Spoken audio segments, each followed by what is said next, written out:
अस्सलाम वालेकुम students, welcome to our channel educational hub. और क्लास 9th की जो न्यू इंग्लिश की बुक आई है उसमें अभी तक हमने कंप्लीट किए थे अपने यूनिट 8 तक, जो कि यूनिट हमने किया है रिसेंटली यूनिट 8। यूनिट 8 तक हमने कंप्लीट किया था। द ईगल पोएम थी, उसके स्टैंजास हो गए हैं, सारी चीज़ें हो गई। अभी हमने कर रहे हैं रिव्यू एक्सरसाइज। ठीक है, तो रिव्यू एक्सरसाइज में सबसे पहले जो आपके पास आएगा पेज नंबर 110, उसके ऊपर ये इस टाइप की कुछ पिक्चर्स दी हुई हैं और उसमें कोई प्रोसेस लिखा हुआ है। ठीक है, और ये जो पिक्चर्स और प्रोसेस है ये बेसिकली है plug in unit first juice बनाने का है। ठीक है, तो वो सारा आप पढ़ लीजिएगा। ये 4-5 स्टेप लिखे हुए हैं, उसमें से क्वेश्चन बने हुए हैं। अब ये बहुत अच्छी एग्जांपल है आपकी कॉम्प्रिहेंशन की, यानी कुछ भी लिखा हुआ है स्टेप्स की फॉर्म में लिखा हुआ है या पैराग्राफ की फॉर्म में है, लेकिन ऊपर कुछ लिखा हुआ है और नीचे उसके क्वेश्चंस बने हुए होंगे पेपर में, वो आपने सॉल्व करने हैं। तो ये what should users do before using the Ninja creamy unit according to the instructions. पहला सवाल, उसका जवाब है before using the Ninja creamy unit users should plug it in first according to the instructions. Question number 2, why is it important to plug in the unit before installing the outer bowl? It is important to plug in the unit before installing the outer bowl because the unit will not run if the outer bowl is installed before it is plugged in. Question number 3 है, how should users check the creamy paint before installing it in the outer bowl? Users should check the creamy paint before installing it in the outer bowl by removing the lid from the paint and ensuring that the ingredients have not been frozen at an angle. Question number 4, what is the proper method for installing the creamerizer pedal in the unit? The proper method for installing the creamerizer pedal in the unit is to press and hold the pedal latch on the top of the outer bowl lid, then insert the pedal in the bottom of the lid. Afterward, users should release the latch to secure the pedal. Question number 5, how should users position the lid on the outer bowl to ensure it is locked in place? Answer है, users should position the lid on the outer bowl slightly to the handle so the lines on the lid and handle align, then rotate the lid clockwise to lock it in place. Next page पे है page number 113, इस पर vocabulary and grammar है। Fill in the blanks with suitable compound preposition. तो we took a shortcut through the forest to reach the lake. She placed the vase on the shelf against the wall. He found his keys between the couch cushions. The museum is located in the city center. He waited for the bus at the bus stop around the corner. Question number 2, fill in the blanks with suitable prepositional phrases. The book is on the shelf near the door. We met them in the park at noon. He is allergic to cats and dogs. अच्छा, इसमें कुछ बच्चे कहेंगे he is allergic of होता है, तो guide कर दूँ आपको यहाँ पे। जैसे होता है I am allergic of eggs, I am allergic of peanut. खाने वाली चीज़ हो तो उसके साथ ऑफ लगाते हैं अगर आपको किसी खाने वाली चीज़ से एलर्जी है, और अगर आपको बाहरी किसी चीज़ से एलर्जी है तो उसके साथ टू लगाते हैं। जैसे I am allergic of peanuts and I am allergic to dust. ठीक है, यानी मुझे मिट्टी से, गर्दो गुबार से भी एलर्जी और पीनट से भी एलर्जी है। ये हो गया। आगे देखें, the restaurant is in the corner of the street. The event will take place at the community centre in the park. Question number 3, fill in the blanks with suitable conjunctions and transitional devices. Transitional devices एक ही idea को, एक ही बात को लेके आगे चलना। पैराग्राफ की फॉर्म में हो तो ज़्यादा बेहतर होता है कि आप उसको ट्रांजिशनल डिवाइस कहें, अगर सेंटेंस में है तो आप उसको कंजंक्शन कहें। लेकिन बात वही है कि दो जुमलों को जोड़ना है तो कंजंक्शन है, और पूरे पैराग्राफ में एक ही बात हो रही है और उसी को आगे लेके चलना है। जैसे in the start, next to that, furthermore, in addition to, एक ही बात को आगे चलाते जा रहे हैं तो ट्रांजिशनल डिवाइसेस होती हैं। ठीक है, बहरहाल यहाँ पर इन्होंने उसके लिए भी ट्रांजिशनल डिवाइसेस का वर्ड यूज़ किया है। तो नंबर 1 है, I wanted to go to the beach, however my friends preferred hiking. She enjoys both reading and writing.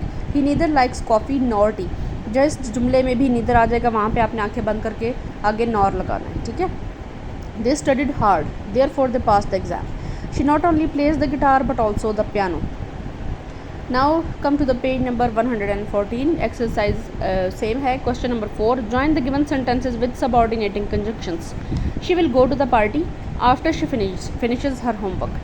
Since it was raining, they decided to stay indoors. He stayed home because he was feeling unwell. They left early so they could avoid the traffic. We'll go for a hike once the weather improves. Question number 5, join the given sentences with correlative conjunctions. Neither the cat nor the dog is in the house. You can have either the cake or the ice cream. ठीक है, either और neither और nor. Neither और nor का मतलब होता है कि ये भी नहीं और वो भी नहीं, यानी जब पहला जुमला है क्वेश्चन 5 का, neither the cat nor the dog is in the house, ना ही बिल्ली और ना ही कुत्ता घर के अंदर था.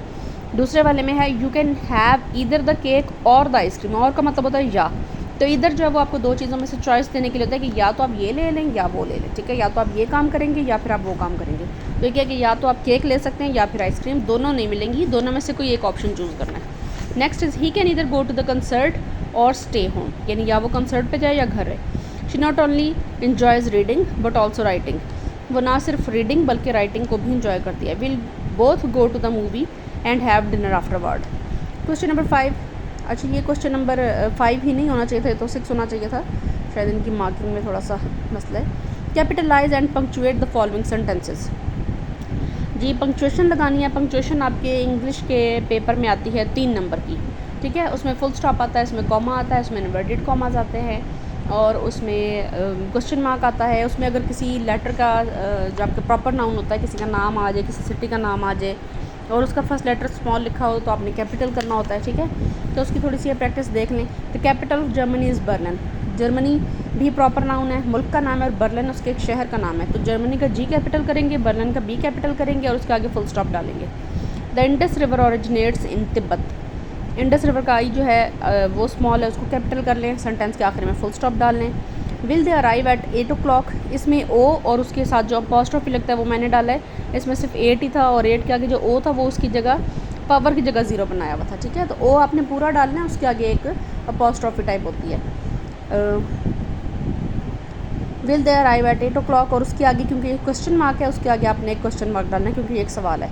He was a wise knowledgeable and accomplished man, इसमें वाइज और नॉलेजेबल, नॉलेज नहीं आता खाली तो नॉलेज के साथ एबल लगाएंगे और वाइज और नॉलेज चूँकि दोनों एक क्वालिटी बयान कर रही है जैसी चीज़ें, तो उनके बीच में एक कॉमा आएगा, कॉमा नहीं था। एंड अकम्पलिश्ड मैन इसके आखिर में फुल स्टॉप लगाएंगे। Question number 6, complete the hyphenation conventions. Hyphens का आपको पहले भी बताया था कि वो चीज़ें होती हैं जो दो लफ्ज़ हैं और उनको बीच में छोटा सा हाइफन या डैश लगा के जोड़ा जाए। She is a well already दिया हुआ है तो उसके आगे आप लगाएंगे non, she is a well non author. Number 2, the brightly coloured dress caught my I, the kind hearted family is very friendly, he is a well non scientist, the hard working student von an award. यहाँ तक आपकी exercise complete हो गई है, लेकिन उसमें अगर एक क्वेश्चन दिया हुआ है वो शायद सब बच्चों के स्कूल में ना करना हो, शायद सब बच्चे ना करना चाहें, लेकिन फिर भी देख लें। पेज नंबर 115 है और उसमें दिया हुआ है a memorable vacation, a mysterious event, a life changing decision. इसके ऊपर आपने इनमें से कुछ यूज़ करके आपने एक स्टोरी टाइप लिखनी है, ठीक है, तो हमने क्या लिखा है, a memorable vacation to the majestic Hunza valley. As the plane descended, I felt a rush of excitement course through me. The majestic peaks of the Hunza Valley, veiled in mystery and fascination, awaited our exploration. Stepping onto the runway, I was greeted by the crisp mountain air, carrying the scent of pine and wildflowers, a stark contrast to the bustling cities I had left behind. Our journey began in Karimabad, the heart of the valley, where ancient fortress set upon rocky outcrops overlooked terraced field and seemed to defy gravity. Walking through the narrow streets, we were enveloped in a sense of timelessness, surrounded by a landscape that had remained unchanged for centuries. One evening, we found ourselves invited to a traditional Hunza feast.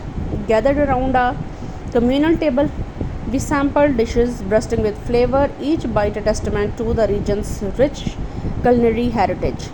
As we shared stories and laughter with our host, I couldn't help but wonder at the warmth and hospitality of the Hunza people. Leaving the comforts of Karimabad behind, we embarked on a trek through the valley's rugged terrain. With each step,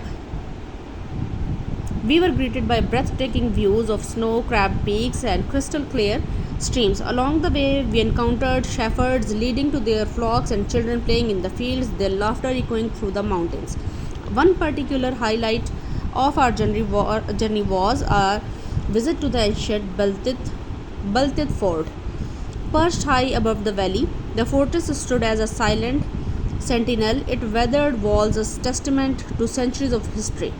Exploring its complex corridors, I couldn't help but feel a sense of admiration for the generations who had called this place home. But perhaps the most profound moment of our vacation were those spent in quiet reflection amidst the natural beauty of the valley, sitting by the banks of the Hunza River or gazing up at the star-filled sky. I felt a deep sense of peace washed over me, as if The mountains themselves were whispering secrets of wisdom and calmness. As our time in the Hunza Valley came to an end, I knew that this journey had left a permanent mark on my soul. It wasn't just the breathtaking scenery or the warm hospitality of the people, it was the sense of connection to something greater than myself, a feeling of belonging to a place that transcended time and space. And so, with a heart full of gratitude and a promise to return, I bid farewell to the majestic Hunza Valley, knowing that its beauty and magic would stay with me, always a cherished memory to carry with me on the journey of life. ये जी आपका एक memorable vacation है। आपके and में जो आया था दूसरे यूनिट्स के एंड में, जैसा कि एक आपने अर्थ की लिखनी थी आप बीती, वो भी इम्पॉर्टेंट है। वो भी मेरा दिल है कि मैं किस टाइम निकाल के आपको करवा दूँ। ये इसलिए इम्पॉर्टेंट चीज़ें क्योंकि बाज़ औक़ात आपको जहाँ पर लिखना होता है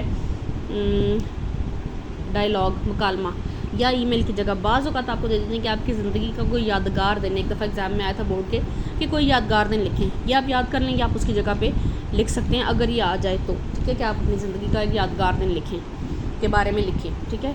या अपनी कोई डायरी में से बेस्ट पेज लिखें। लोग डेली की डायरी की रूटीन लिखते हैं ना, तो वो भी यही होता है, मतलब कहने का यही होता है कि अपनी डेली की डायरी या अपनी डायरी का कोई डायरी में से कोई बेस्ट पेज लिखें। मीन्स आपने जो अभी तक बेस्ट डे स्पेंड किया है वो लिखें, वो ही आ जाता है कि ये अ मेमोरेबल डे, ठीक है। तो आप ये लिख सकते हैं। ये तो खैर पूरा का पूरा ट्रिप के बारे में है, लेकिन ये इसको आप एज अ डे भी थोड़ी सी चेंजिंग के साथ करके इसको ऐड कर सकते हैं, ठीक है। तो इसलिए मैंने ये इसको इंक्लूड कर दिया था, वरना वैसे ही एज सच पेपर में नहीं आता या होमवर्क के पॉइंट ऑफ व्यू से या पेपर के पॉइंट ऑफ व्यू से ये इतना इंपॉर्टेंट सिर्फ इसी तरह है कि अगर ये किसी ईमेल या एप्लीकेशन की जगह पे कभी आ जाए तो, ठीक है।